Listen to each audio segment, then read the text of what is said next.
Hello, my name is Lee. Today we're going to talk about achieving the perfect welding results using the Lampert precision welder. Of course we can weld freehand, but we also have handpiece holding devices so that we can get comfortable with our workpiece using both hands and then coming in and getting that perfect weld. For ultimate comfort, we also have this handpiece. So then now, when we're doing our welding, we've got ultimate control to get those perfect welds every time. So when we're welding,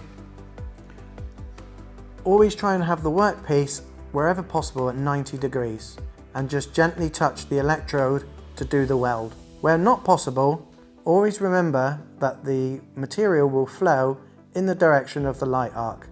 There are some exceptions with this, with silver, for example.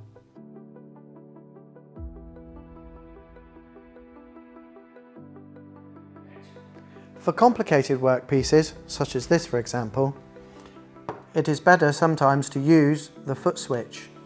This allows you to be able to get the workpiece in that perfect position before pressing the foot switch.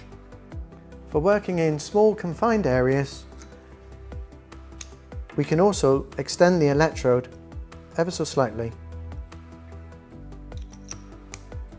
This gives us a little bit more reach, but we will increase our argon gas pressure just a little bit more to reach that weld area.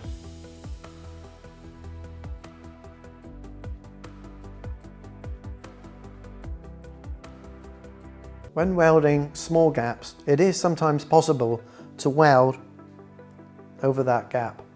However, the surface isn't always the smoothest, but certainly with a larger gap, we would use a filler wire and we would weld in our filler wire into that gap.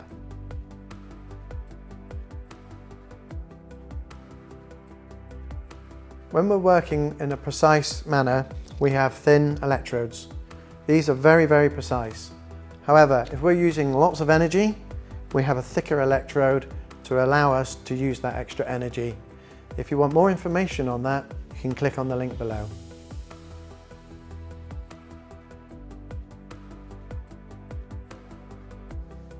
There's two presets, thick material and thin material. If you're unsure, always start with thin material. You can add in extra power to achieve the weld you require.